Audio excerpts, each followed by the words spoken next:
Hi everyone, I'm Dan. I'm a former U.S. Consular Officer and current visa consultant with UDETI.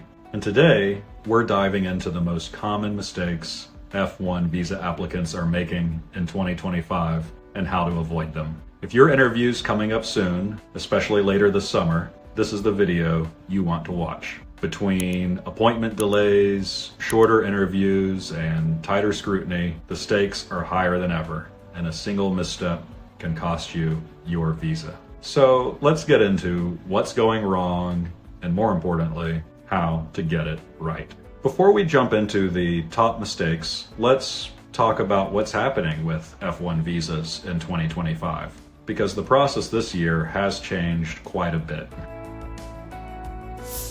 Earlier this year, U.S. consulates and embassies around the world temporarily paused the scheduling of new F1 interviews. That created a ripple effect. Longer delays, reduced appointment availability, and more competition for remaining slots. For those who do get an appointment, it's important to know consular officers still decide your case at the window based on what you say and what's in your application. But if the officer intends to approve you, they may need to send your case for post-interview social media screening. That's called administrative processing, also known as 221G. It's routine, but it can and does slow things down. So the key takeaway, well, that bottleneck isn't stricter rules, it's the volume and timing. That's why being clear, consistent, and well prepared is more important than ever. So mistake number one, and it's one of the most common, is giving weak or vague answers at the window. This might sound something like, "It's a good school," or "I picked it because I got admission." That doesn't tell the officer anything about your academic goals, your program, or why this specific university is right for you. Here's a real example.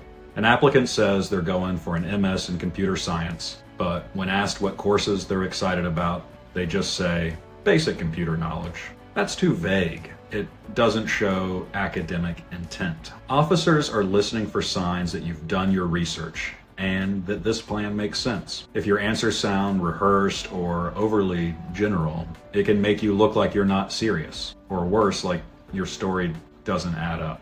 You don't need perfect English or fancy language.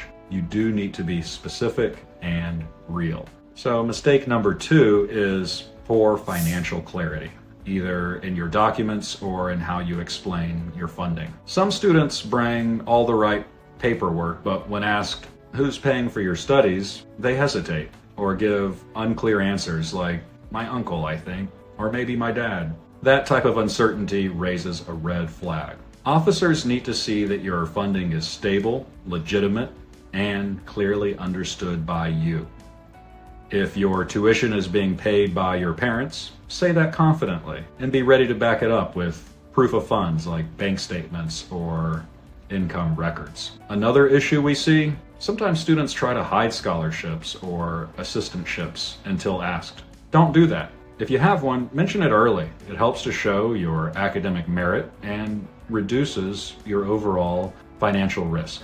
Bottom line, be clear, be honest, and know your own financial plan inside and out. Mistake number three is giving answers during the interview that contradict each other. For example, one moment a student says they chose their university because of a specific research professor.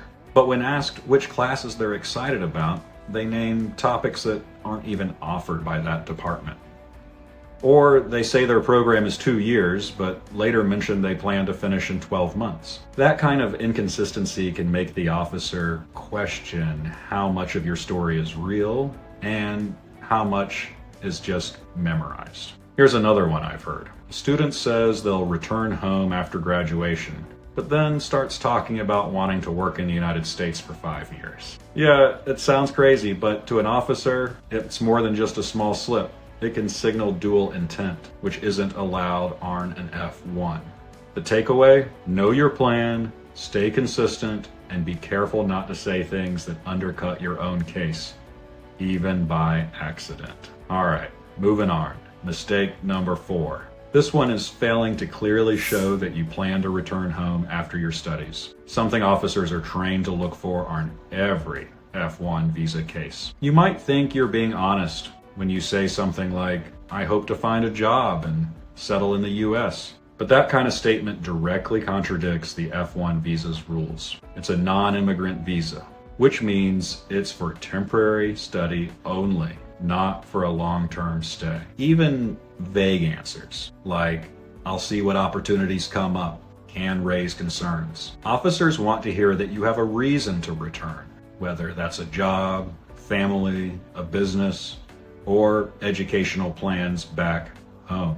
It's also not just about what you say, it's how confidently you say it. If you sound unsure or hesitant about your future, the officer may interpret that as weak ties. So don't talk about staying in the US long term. Instead, be clear. You're going for an education, and then you'll return home to use that education for your future. So mistake number 5. This is giving something a lot of students do out of fear. They overprepare, they bring a huge stack of documents, but they don't focus enough on what really matters, how they explain their case. Let me be clear, officers might not look at any documents at all. If they do, it's usually just 1 or 2 items to confirm something specific. The real test is what you say, how clearly you say it, and whether it matches what's in your application. So if you're standing at that window and you're flipping through papers, or you're handing over everything you brought all at once, it can actually make you seem nervous or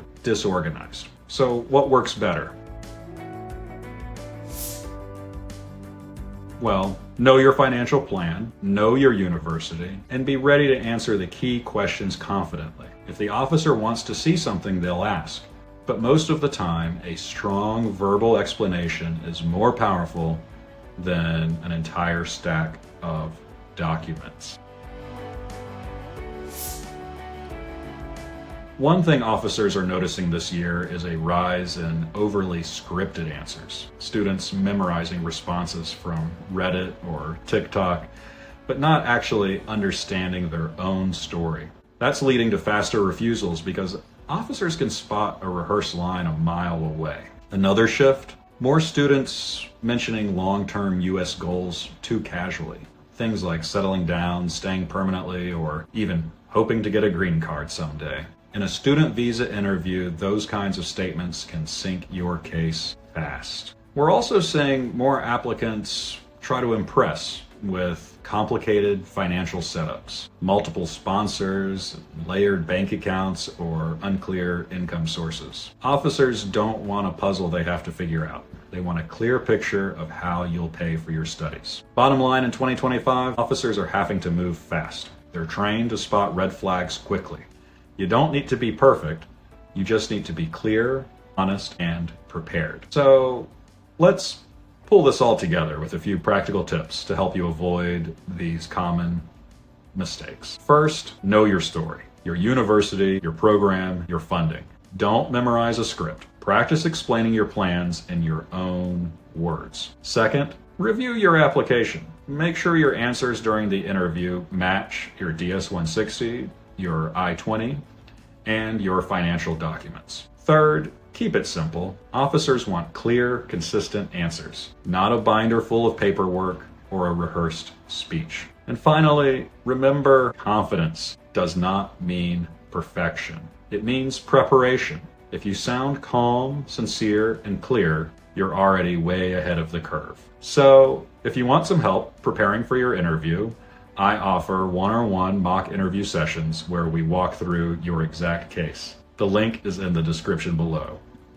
And if this video helped you, give it a like, hit subscribe, and turn on your notifications. We'll be posting new tips. Your question might even be the next one I cover. Until then, stay safe and take care, everybody.